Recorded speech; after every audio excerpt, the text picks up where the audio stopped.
it just opens your heart up. And if you'll let God, He has so many incredible things. I was kind of hearing the Holy Spirit saying things online. Who lied to my people and told them they were not enough?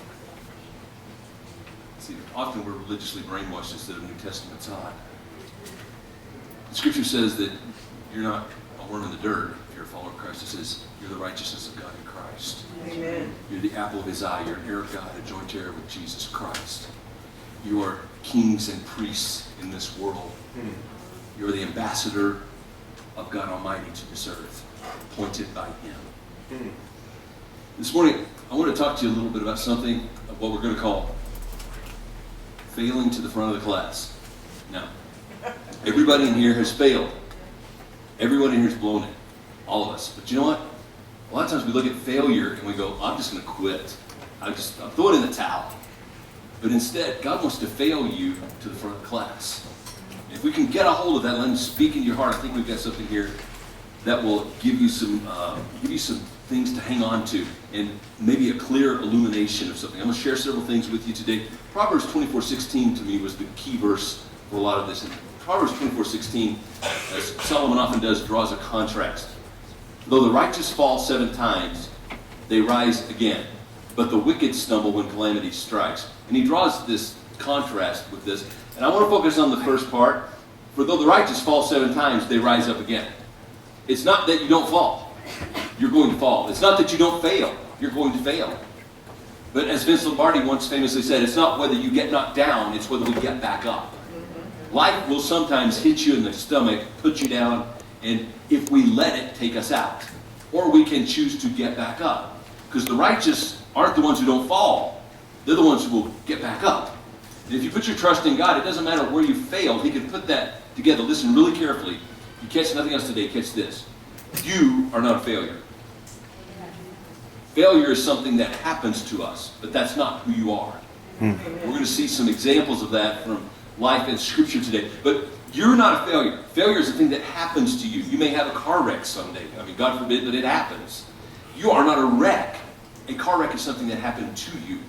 Failure is just something that happens to us. And you may have failed at something, but it's not who you are. It's merely something that happened to you. It could be a relationship. It could be a marriage. It could be, you could say, wow, I've really blown it and failed as a parent. My job, I got fired from 3 places and I just blew it. I've had this business and it just went down the drain. You could say you failed at all kinds of things. I tried to walk with Jesus and I blew it. I fell off the edge and I just went into the ditch and I failed.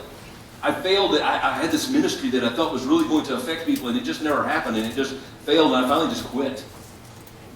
That's okay. Guess what? I really want us as a church to get the idea that it's okay to take risks. And if you take a risk and it fails, that's okay. Get up and take another one. A lot of people swing for a home run, they strike out. And they go, I'm not doing that anymore. I look like an idiot. I look like a fool. So from then on, they try to bump the ball in life. And so they never get any place. Occasionally they might get to first base, but it's not a very high percentage play. But you never get beyond first base. You never hit a home run if you always bump the ball. You've got to swing for the fence. And as a lot of you may know, for many, many years, the home run leader of Major League Baseball was Babe Ruth. But he also led the majors in strikeouts. Because the only way to hit home runs is to swing for the fence. And embrace that. God didn't put us on the earth to walk around so careful we never make a mistake. It's all about risk and trusting Him. That's what faith is. If you can do it on your own safely, you don't need faith. You've got to have faith to reach beyond. Faith is what? The substance of things hoped for. Evidence of things that have not yet been seen. So let's look at a couple of failures. I want us to consider a couple today and draw something from that I think will be helpful to us. Because I really want to encourage you. It doesn't matter. You could look at a lot of situations and go, I failed at that. That's okay. Because God can take your failure and fail you to the very front of the class. First of all, let's look at some fish flops. What I'm going to call fish flops. Luke 5. One day as Jesus was standing by the lake of Gennesaret, the people were crowding around him and listening to the word of God. And he saw at the water's edge 2 boats, left there by fishermen, who were washing their nets. He got into one of the boats, the one belonging to Simon, who you mostly know as Peter, and asked him to put out a little from shore. Then he sat down and taught the people from the boat. When he finished speaking, he said to Simon, "Put out into deep water and let down the nets for a catch." Simon answered, Master, we've worked hard all night and haven't caught anything. But because you say so, I will let down the nets. When they had done so, they caught such a large number of fish that their nets began to break. So they signaled their partners in the other boat to come and help them, and they came and filled both boats so full that they began to sink. Okay, they failed all night. They're fishermen. They're putting their nets in the water. Boom, nada, nothing. They worked like this all night long and caught nothing. They failed all night. And Jesus said, okay, do it one more time. Jesus, we failed. But it makes no point. We've done this. I'm a fisherman. I do this for a living. I know, and there's just nothing here. But one time of obedience brought them absolute blessing. Listen. One bumper crop replaces decades sometimes of failure. One massive crop, a bumper crop, can overturn many years of crops that failed. One time. All it takes sometimes is one time to overcome a massive amount of failure. And in this case, we don't know this because it's not in Scripture, but it's implied, and a lot of commentators lean this way. But Peter and his buddies had to have some way to finance their families while they were with Jesus traveling for 3 years, more or less. And a lot of people believe the haul of this fish created the financial resource for them to be able to do that. Sometimes God just needs to get us to make one more effort to give you the resource to do everything that you were called to do. Let's move along here. In the 1970s, there was a guy named Spencer Silver that worked at 3M. He was tasked with producing an adhesive. I believe, if memory serves, it was to put tiles against walls. And so they worked with this, and you guys know who 3M is, Minnesota Mining Manufacturing. They make Scotch tape and all kinds of stuff that we use. So they work on it, and they put out the money for the R&D, and when it's done, they research it, and it actually is no good. In fact, it's not as strong as the adhesive that they currently have. It's a failure. So they throw it into the bin in the back and just leave it alone. It's of no use. And that's where it stayed for a few years, till a guy named Arthur Fry, who had worked on this project, 4 years later, sings in the Lutheran Church choir in St. Paul, Minnesota. And as was the custom in those days, and maybe it still is some places, but they all would have a hymnal, and they're singing from it. And he would mark the pages of the songs they were singing just with little strips of paper, tear it, put it there. And as he would sing or whatever, a piece of paper would fall out. So you either lost your place or you sing this. There's guys in the choir been over picking up their paper. It just looks silly, you know. He says, there's got to be a better way. So what he did was he had this memory that came back to him about this failed adhesive. So he went back to 3M and got the adhesive. And he took it and put it on pieces of the paper and stuck it into the hymnal at those pages. And the adhesive was strong enough that it stuck, but it was not so tacky that it tore the pages of the hymnal. They went back to the leadership there, pitched a new idea to them, and they then released this from the failed adhesive. And it became the single most but profitable product they produced for many, many years. 3M's Post-it notes came from a failed adhesive experiment. It was a failure, but it failed them to the front of the class. A lot of you know who Henry Ford is, of course, and he's known today for his innovative assembly line and American-made cars and how that all progressed from his ideas and thoughts. This is him with one of his early vehicles. What you may not know, though, is most of his early businesses failed. In fact, he had to declare bankruptcy and went broke 5 times before he made any money. What if he had quit at the 4th one? Would we have gone another 100 years before somebody developed an automobile? Would we have walked or rode a horse here today? I don't know. Maybe some of you did. I don't know. But the point is he failed, and then failed again, and then failed again, and then failed again. I'm bankrupt. I put all my money into this, and it's a bankrupt again. But he kept failing forward until he got a hold of some success.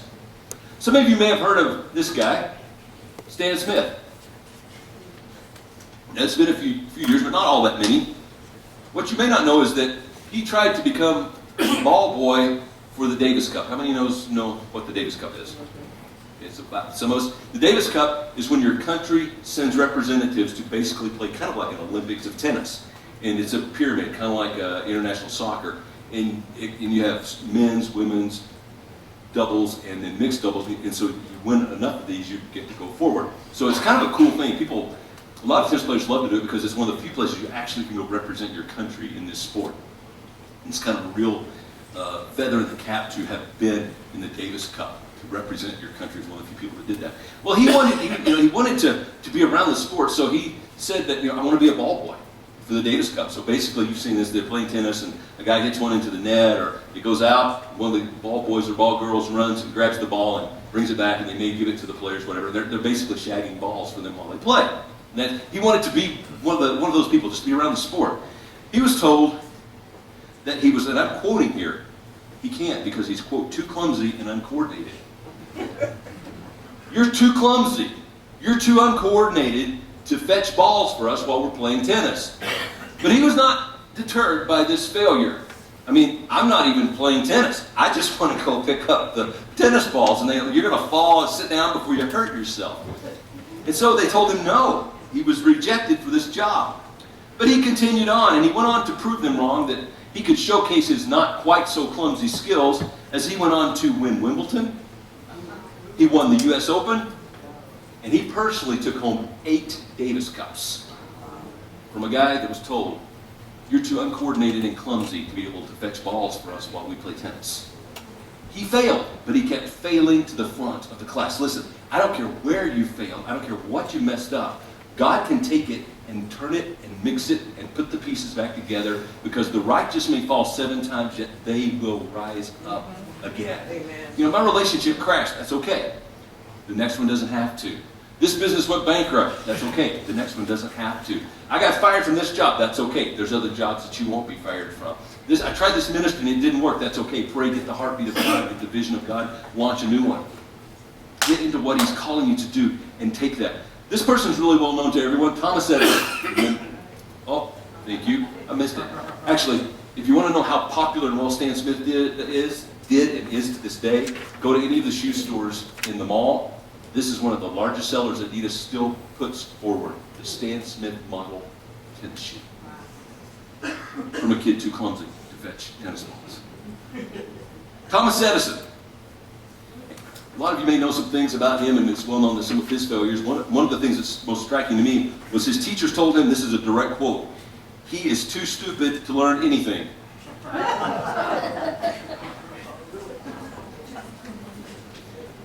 Now, on a serious note, we kind of laughed at it because we're like, really, you guys didn't have a clue, did you? But in reality, let me just share a deeper principle there. Never say that to kids. Never say that. Someday I'll teach on spiritual warfare here, but actually one of the words for warfare is roadway. And Satan sows lies. And he sows them through the roadway into the mind, which then become embraced thoughts that then become the reality that child lives under, even though it's a lie. If they're told they're stupid enough times beat down with that, they will eventually embrace it, and that will become the reality of their life. Always tell people the good things. You're the righteousness of God. You're a child of the King. You're loved. You're important. You're critical. Those things are true. They're real. If you're the head, not the tail, you'll be above only, not beneath. Those are scriptures. Thomas Edison was told he was too stupid. So he got fired from his first 2 jobs for being, and I'm quoting, not productive enough. Thomas Edison just didn't have enough. He just couldn't cut it. Just didn't have enough drive to produce what they wanted at his job. But he kept failing and failing forward. However, he eventually made 1,000 failed attempts at inventing the light bulb, as you may know. 1,000, wouldn't you quit? Here's 766, no. 777, no. 778, I mean, come on. At some point you got to go, we're throwing good money after bad here. At some point you got to go, we've got to cut our losses, right? He didn't do that.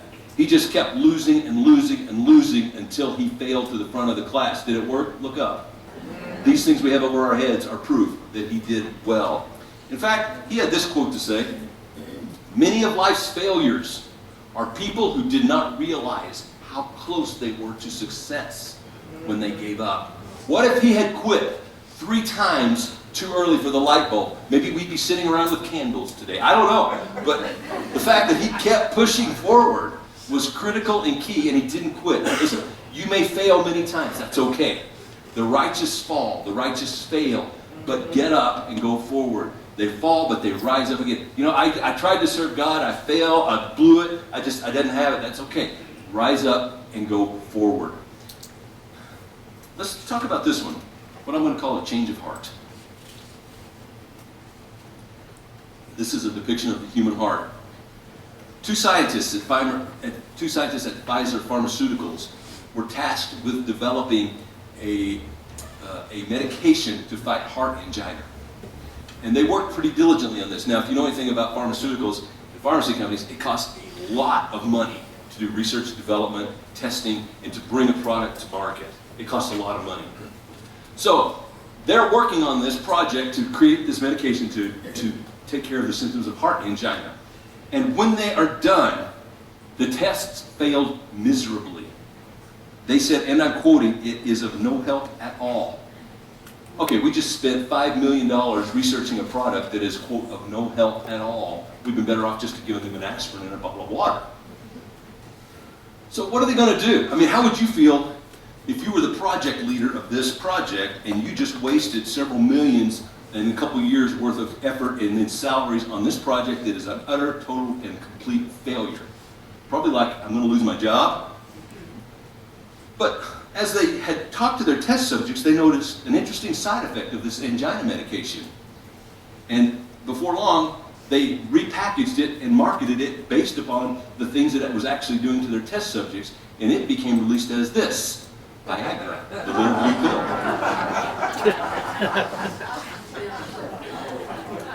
Viagra is a failed heart angina medication.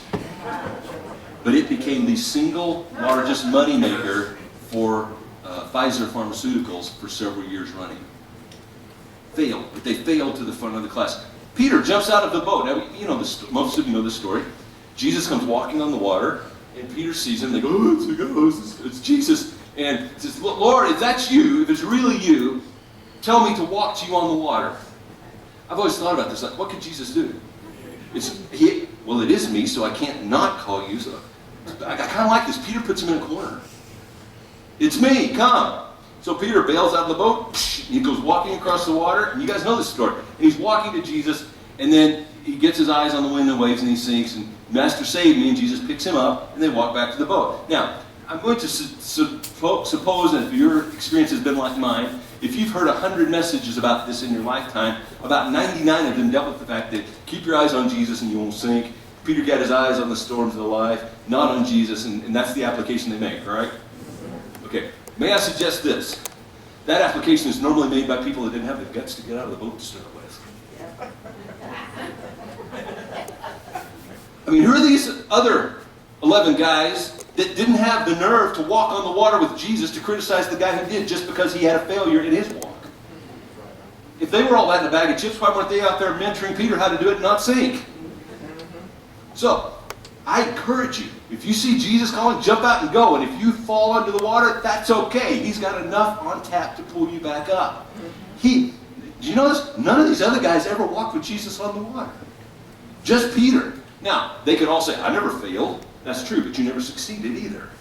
You just set aside and watch the people who are doing something. Get involved. Get a heart. Get a passion from God about the things you're doing in life. And jump into it. And swing for the fence. Go for the home run. And if you hit a home run, celebrate. And if you don't, you strike out, guess what? The next time you come up to the plate, there's no strikes against you the next time you bat. Get up and swing for the fence again. Light bulb test 877. Light bulb test 888. Just keep going. You will get there. The righteous fall 7 times. 700 times. But if they have their faith in Christ, you can rise up again. And even though you're failing, you can fail eventually to the very front of the class. That make sense? Let's look at something else here. Some of you will know of this person, Theodore Seuss Geisel. Now, most everybody in the English language, at least, has probably read Cat in the Hat, Green Eggs and Ham, different classics, Go Dog Go. In our kids, we read them all, and most of us taught our kids phonics that way. It's one of the most brilliant ideas anyone has ever had, to teach phonics and basic reading skills. But did you know his first one of these books was taken to 27 publishers that told him no? Don't you think they wish they had that decision back to make? Like, wow, this kind of got popular, but they had a chance and didn't take it. He was turned down by 27 publishing houses before he was told yes. He was a writing failure until he succeeded. He was an absolute failure, but he kept failing forward and eventually became perhaps the most critical person in teaching phonics and reading skills in recent times. Jack London, which is a similar story. You may know of his many novels, White Fang, Call of the Wild, Seawolf, To Build a Fire. Great classic novels about life in the Yukon and in Alaska and the North Woods area. What you may not know is this. The first story he presented received 600 rejection notices. Don't you think you would quit writing and sending stuff into people if 600 publishers tell you you don't have what it takes to be an author? Quit. You need to just stop. 500 of us, we're experts in the field, and we all know that you can't do this. But fortunately, he didn't listen to that. He listened to the fact that this would fail me, but I'm going to move forward. And he kept failing forward and produced some of the great classics of literature that we have. Some of you will know this one a little better. This is Michael Jordan, arguably the best basketball player that's ever come from this nation. Somebody would argue one or other, but any short list of 3 or 4 people, no matter who your favorite is going to have this person on it, and arguably the best that's ever played the game. What you may not know is this. He was cut from his high school basketball team. Cut from his high school basketball team. You don't have what it takes to make it on this team, Michael Jordan. So he was cut. He said, and I'm quoting him here, this was before his time with the Wizards, so when he retired from the Bulls, he said, "I have missed more than 9,000 shots in my career. I have lost over 300 games. There have been at least 26 occasions that my team trusted me to take the game-winning shot, and I missed it. I've failed over and over and over and over again in my life. And that is exactly why I succeed." Missed that shot. Missed that shot. You should just quit shooting, Michael. You should just quit shooting. Except that he won NBA championships, Players of the Year, scoring titles, because he kept failing forward. One last example let me share with you along this line. I'm going to call this lesser Earl. Leo Hirschfeld, who you may or may not have heard of, was an Austrian immigrant many, many years ago and came to the United States and opened a candy store in New York City. And, so it's a mom and pop candy store. He's an immigrant, and he's like, I know how to make candy, I can do that, I can make money, and this is how we're going to support ourselves. So he had a mom and pop candy store in New York City. Well, one day he's making some candy for the store, and he's baking a batch of fudge. But he got busy doing some other stuff, and I don't know what he was doing, but guys, we do stuff and we forget stuff. And you done this lately? Walk into the room, I don't know. Yeah, sure. He got busy doing something he forgot. Well, when he got back to his workshop area, the fudge! He pulls the fudge out and he's burned it. He scorched it. It's ruined. Well, the mom and pop shop, anytime you're making plates of, platters of stuff or big amounts of it, it's that's a pretty sizable loss we're going to take right here. So you can't afford to just do that very often. But guys, we're creative. We make something out of nothing. So he takes his burned, scorched fudge, rolls it out into cylinders and cuts it up. And he chewed a little bit of it. It wasn't too bad. So he came and called his daughter in and gave her some. She actually liked it. She goes, "That's not bad, Dad." And one thing he noticed was it didn't melt. So sometimes fudge will melt. This was very heat resistant. That impressed him. So this is a heat resistant fudge, and it tastes pretty good, although it's not really a fudge anymore.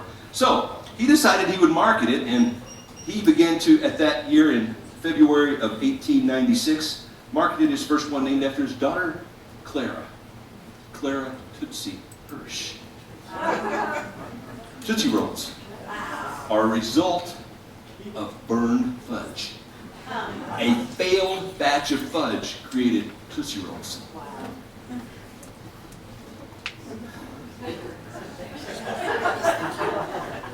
Failed. I burned the fudge. I just created one of the most iconic candies that will ever exist on the face of the earth. From failed fudge. Now, didn't stop there, actually. He had this Tootsie Roll going, and it was becoming popular, but when the Depression came, the Great Depression, he was concerned that there was kids that didn't have like any pocket money for candy of any kind. And these were not particularly expensive, but if you don't have anything, then 2 cents is expensive. A nickel's a lot when you literally have nothing. So he was concerned about that, like, how can I make a candy that's fun, enjoyable, kids will like, and yet it be less expensive than this. Not that fudge was particularly expensive, but it has some ingredients that have to go into it. It costs a little more than some other things. So I want to create a candy that's more in touch with the ability of the kids that don't have any money to get something. It's a depression, times were hard, so like some bright spot in the day. So what he did was he cut the little bit off of a Tootsie Roll, and then he created some sugar candy, glass-looking sugar candy, and encapsulated it, which was much cheaper to make than something of the same size with a Tootsie Roll, and produced what we now know as the Tootsie Pop. And it came from an experiment, because he had a heart, to try to create some kind of a fun candy for kids that really didn't have any pocket money. This continued to grow in popularity until in World War II, these are included in all standard field rations. From a batch of burned fudge. 54 million Tootsie Rolls are made every day. I'm sorry, 64 million Tootsie Rolls made every day. 64, it's actually closer to 65. 64 to 65 million Tootsie Rolls are made every single day from Scorched Fudge. In 2009, it was also certified kosher by the Orthodox Union. You can't even make this stuff up, can you? It was a failure. He burned dessert, and it became perhaps the most iconic candy that's ever existed. Okay, let's look at one more thing here. I'm going to call this roosters and sheep. John chapter 21. John chapter 21. In this set of scriptures here, this is after Jesus is risen from the dead, and Peter, disciples say, I'm going to go fishing again. They're fishing, and they see Jesus on the shore, and Jesus says, yeah, come on. Peter dives in and swims to shore. You remember this story, and this is where this happens at. They're on the shore, and Jesus had cooked some fish and bread for them. Verse 15. When they had finished eating, Jesus said to Simon Peter, Simon, son of Jonah, do you love me more than these? Yes, Lord, he said, you know that I love you. Jesus said, feed my lambs. Again, Jesus said, Simon, son of Jonah, do you love me? He answered, yes, Lord, you know that I love you. Jesus said, take care of my sheep. The third time he said to him, Simon, son of John, do you love me? Peter was hurt because Jesus asked him the third time, do you love me? He said, Lord, you know all things. You know that I love you. Jesus said, feed my sheep. Very truly I tell you. When you were younger, you dressed yourself and went where you wanted. But when you are old, you will stretch out your hands and someone else will dress you and lead you where you do not want to go. Jesus said this to indicate what kind of death by which Peter would glorify God. And then he said to him, follow me. Jesus had been accompanied by Peter. Peter had sat with Jesus at campfires, in the synagogue, traveling, ministering. He'd been with him for a couple of years. He was part of the inner three. He was on the Mount of Transfiguration and saw the glory cloud of God descend, and Moses and Elijah, the prophets and law there with Jesus on the mountain. He'd been there for all these incredible things that had happened. But then when he was put on the spot, on the night Jesus was being tried, you were with him. You're one of the ones with him. Your speech betrays you. You're Galilean. And he said, I don't know that man. 3 times he said, I don't know him. And curses him. I don't know him. Curses him. And he absolutely severs any correct connection with Jesus. But only hours before he had said, though everyone forsake you, I will not forsake you. Though I die with you, I will. And yet, hours later, he won't even acknowledge that he knows the man. Peter failed miserably. And then he hears the rooster crow. You may remember the story. He went out, remembered that Jesus had said this would happen, and he wept bitterly. He deeply repented. And now Jesus steps up and says, you failed. I'm going to give you a chance to succeed. I'm going to let you fail to the front of the class. You blew it. You did. But what's important is, are you going to get back up and and swing for the fence again.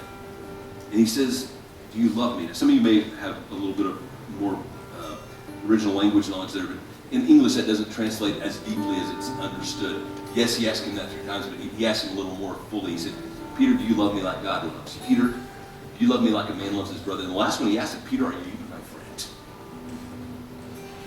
Jesus, you know what's in here. You know what's in here. He says, this is your path. This is how you hit a home run, Peter. This is what I want you to do. This is how you succeed. And Peter will eventually die for his faith, he tells him. He's going to be crucified upside down. Quite literally what happened, Peter's crucified upside down and his own intestines drain into his throat. He chokes to death on it. That's going to be a home run for you, Peter, because in the next world, you're a king and you reign. You'll wear a crown. You'll oversee, I don't know what he all oversees, but you'll be one of the ones that sit on the throne around me. You'll sit with me on a throne and judge the 12 tribes, Jesus had told me. You would be a winner. Yeah, he failed. But that wasn't the end of the story. Just because you failed is no sign that you'll fail the next time. Just because there was 1,052 failures on the light bulb was no sign that 1,053 wouldn't be a success. And same with you. You may have had relationships that went south, or jobs that went south, or all kinds of things that went sideways in life. It's no sign it has to stay that way. Though the righteous fall 7 times, they rise up yet again. Just because Michael Jordan missed the last shot, there's no sign he shouldn't take the next shot. Because the next one he may hit. Did you bow your head this morning? Just let God speak to your heart. You might be here today.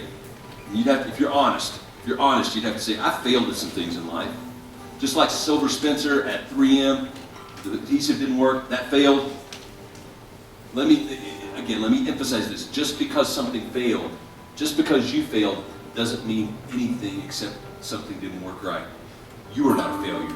Failure is something that happened to you. It's not who you are. If you're a follower of Christ, you're a king and a priest, the righteousness of God in Christ, the apple of his eye, the anointed, the called, his ambassador in this world. To be above, not beneath, the head, not the tail.